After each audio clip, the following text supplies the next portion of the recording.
조선 왕조는 500년을 넘기지 못한다. 혹시 여러분들은 동학농민혁명에 대하여 아는가? 물론 역사를 통하여 배우기는 했어도 특별히 관심 있지 않은 이상은 있었다라고만 기억하실 것이나 나 역시도 그 정도의 수준이었다. 이번 영상을 준비하며 다시 배운다는 자세로 영상을 만들고자 하여 오늘은 동학농민혁명 당시 손화중이 선운사 도솔한 마애불의 비기를 훔쳤다고 전해지는 사건을 소개하겠다. 먼저 동학농민혁명에 대하여 간단하게 설명하겠다. 동학농민혁명은 1894년 고종 31년 현재 천도교의 전신이라고 할 수 있는 동학 세력이 주축이 되어 일으킨 밀란으로 동학농민운동, 동학농민전쟁, 가보농민전쟁, 동학난, 동학밀란 등으로 다양하게 불리고 있으나 그 의미는 동일하다.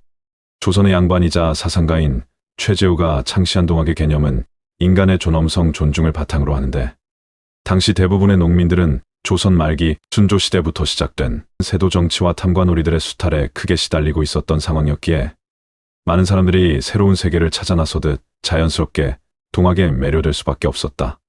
기본적으로 국가와 관리들에 대한 대중적인 불신, 농민들의 분노로 인해 발생한 혁명이다.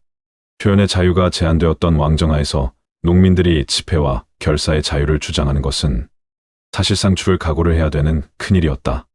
그렇기에 조선 조정에서는 이러한 움직임을 왕의 정치에 반기를 드는 일종의 반란으로 여겨 당시 상국인 청나라에 진압을 요청했고 이 과정에서 텐진 조약을 근거로 일본군까지 개입하여 동학농민혁명을 진압했다. 혁명 진압 전후로 청일전쟁의 발발, 청나라의 완전한 몰락과 동양의 전통적인 중화 질서 붕괴, 대한제국 수립과 한국의 칠러화, 거기에 일본의 아시아 패권 장악과 제국주의 본격화로 이어져 한국사는 물론 세계사의 흐름에도 상당한 영향을 끼친 사건으로 오늘날 대한민국에서 높게 평가되는 역사적인 사건이며 그 역사적 중요성을 국제적으로도 인정받아 2023년 5월 18일 동학농민혁명 기록물이 유네스코 세계기록유산으로 등재되었다. 동학농민혁명에 따른 갖가지 사건을 좀 더 면밀히 들여다보겠다. 조선 후기 조선 왕조의 봉건적 질서가 해이해지면서 농업, 산업, 수공업에 대한 신분제도 등에서 변화가 일어났다. 당시 조선에서는 전국 각지에서 조선이 곧 멸망할 것이라는 소문이 광범위하게 퍼져 매우 불안정한 상태였다. 이는 오래전부터 떠도는 예언에 따른 것으로 조선 왕조는 500년이 하는 숙명을 넘기지 못할 것이라는 이야기이다. 이러한 상황 아래 새로운 세상을 기대하는 민중들의 바람과 더불어 새로운 사상도 함께 도래하였다. 곧 동학사상으로 당시 고창 지역에도 동학사상이 팽배해 있었다. 선운사 도솔한 마애불은 선운사 도솔한 왼편 칠송대라 불리는 암벽에 양각되어 있는 미륵 좌상으로 머리 위 암벽에 사각형 구멍이 10개 이상 있으며 부러진 목재들이 보인다. 전설에 따르면 선운사 도솔한 마애불은 백제 위덕왕이 검단선사에게 부탁하여 암벽에 불상을 새기고 그 위 암벽 꼭대기에 동부람이란 공중누각을 지었다고 한다. 따라서 선운사 도솔한 마애불을 동부람 마애불이라고 부르기도 한다. 가슴 한가운데에는 배꼽과 같은 돌출부가 있다. 선운사 도솔한 마애불의 돌출부에 비기가 들어있는데 이 비기를 꺼내면 새로운 세상이 열린다는 소문이 있었다. 곧 1820년 전라감사 이서구가 마애불의 배꼽을 열어보기 전부터 복장, 감시를 둘러싼 전설이 널리 유포되었다. 이곳에는 신기한 비결이 들어있어서 그것이 세상에 나오는 날에는 한양이 망하는데 비결과 함께 벼락살도 들어있으므로 거기에 손을 대는 사람은 벼락을 맞아 죽는다는 것이다. 이서구가 선운사 도솔한 마애불의 배꼽에서 서기가 뻗치는 것을 보고 뚜껑을 열어보니 책이 들어있었는데 갑자기 벼락이 치는 바람에 이서구가 열어본다는 대목만 얼핏 보고 다시 넣었다는 이야기도 함께 전해진다. 그 뒤로도 여러 사람들이 열어보고자 하였으나 병력이 무서워서 열지 못하였다고 한다. 그런데 무장지역에서 최대 동학 교직을 가지고 있는 손화중은 동학교도들과 함께 이 비기를 꺼냈다고 전해진다. 황현의 오화기문과 김재웅의 영상일기에 의하면 1892년 8월 전라도 무장현에 큰 지목이 일어났는데 돈의 유수한 두목은 물론 동학당에 하면 개인까지도 잡아들여 무장 감옥에 때려서 가두었다고 한다. 선운사 용무남 석불 배꼽에 있는 비결을 훔쳐갔다 하여 강도행위며 역적 모의였기 때문이다. 관원들은 이 사건을 빌미로 동학당 영수, 강경중, 오지영, 고영숙 등 세 사람을 주모자로 몰아 사형을 선고하고 옥에 가두었는데 각지의 수천 명의 동학교도들이 이들을 구하기 위해 무장을 에워싸고 관할을 습격할 것이라며 위협하였다. 이러한 사태에 무장 수령은 도망가고 죄수는 탈옥하였다. 이 일로 전라도 동학교도에 대한 탄압은 점차 심해지는데도 오히려 동학교도는 수가 점차 늘어갔다. 무장, 고창, 영광, 흥덕, 고부, 부안, 정읍, 태인, 전주, 금구 등 각지에서는 이민은 물론이고 통학에 들지 않는 사람이 없었다고 한다. 동학농민혁명이 일어나기 2년 전인 1892년 이 비결을 당시 고창에서 동학을 포교하던 손화중이 꺼냈다는 소문이 퍼지자 손화중의 접지에만 수만 명의 새로운 교도가 몰려들었다고 한다. 그러나 이 사건은 고창 지방에서 손화중이 차지하고 있던 영향력과 관련하여 그에 대한 민중들의 신뢰를 말해준 것이며 손화중포에서 비결을 이용하려고 하였던 점은 추측해 볼 수는 있으나 동학농민혁명과 직접적인 관련 사실에 대한 근거는 없다.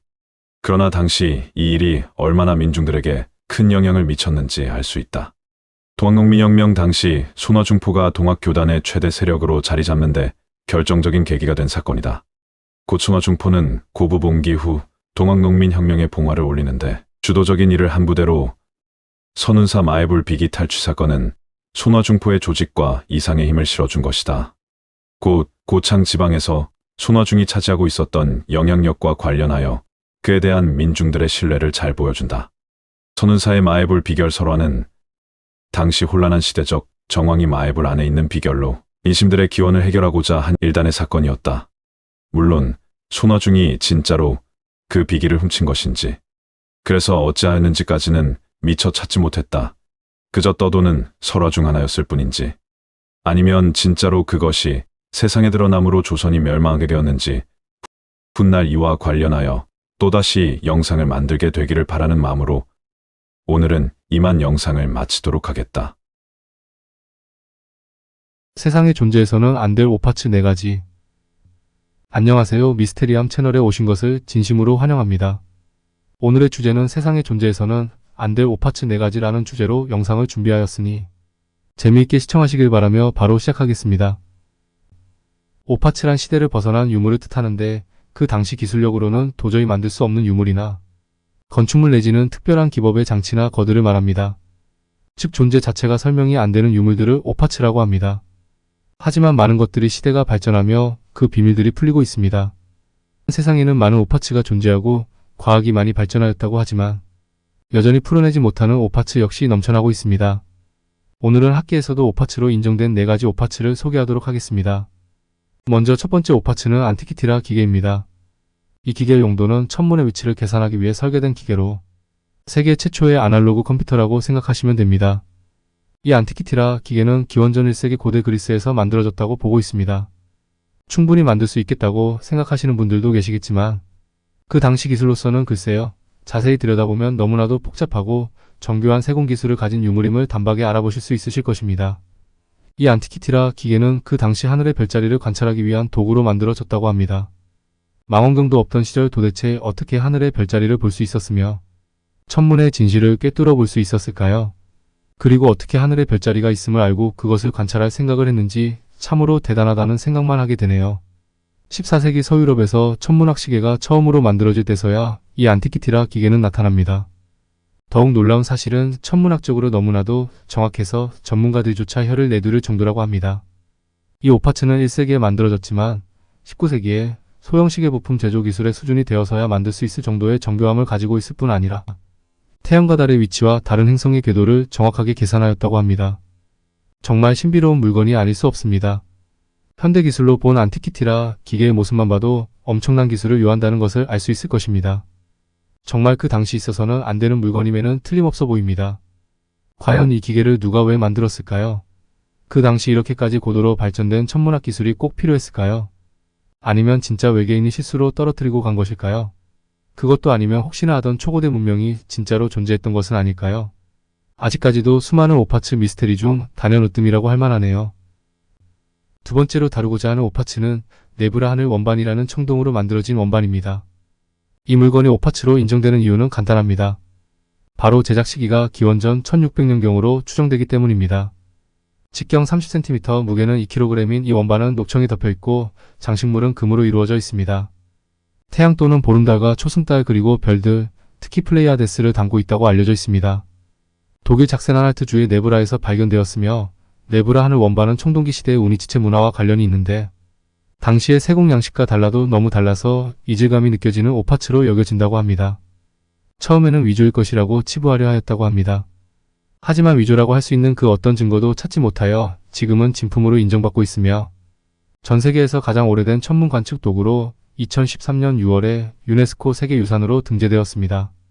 청동기 시대에 어떻게 천문에 관련한 유물이 존재할 수 있었을까요? 그저 신비롭고 대단하다고 밖에는 달리 할 말이 없습니다.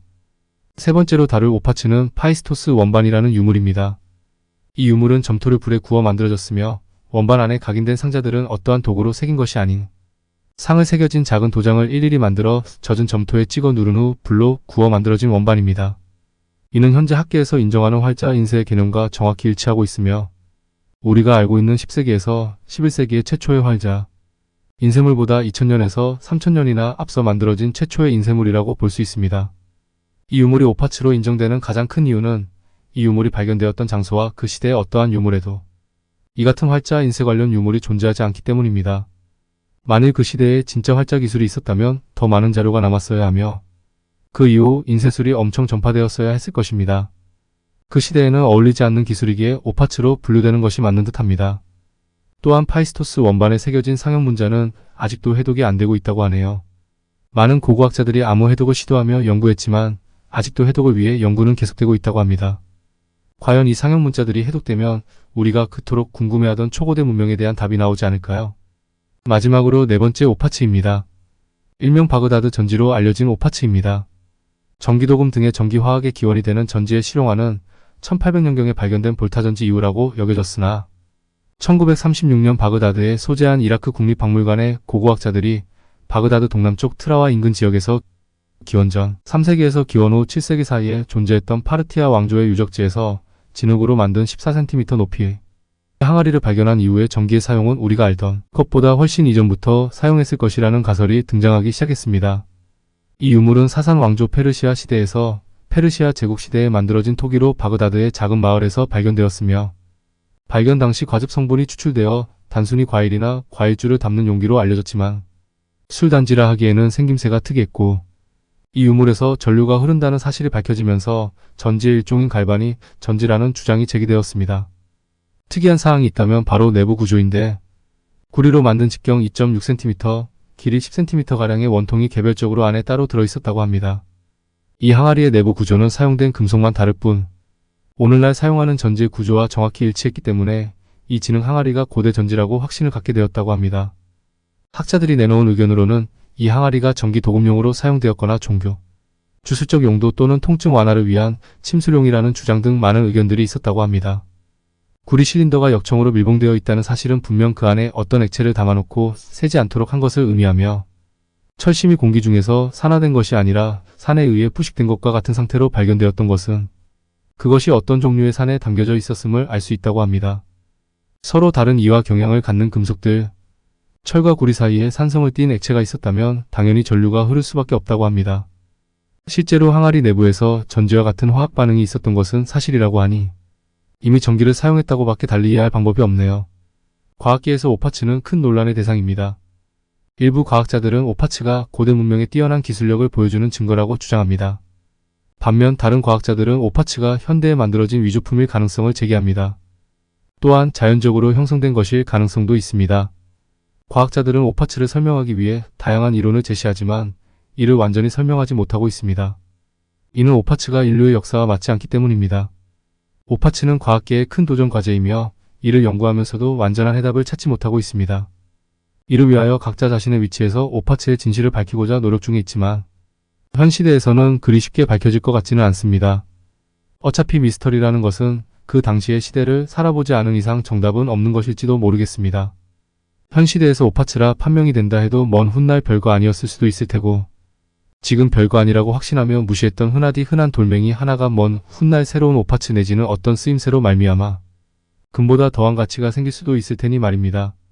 지금까지 세상에 존재해서는 안 될 오파츠 4가지였습니다. 오늘의 영상을 어떻게 보셨나요?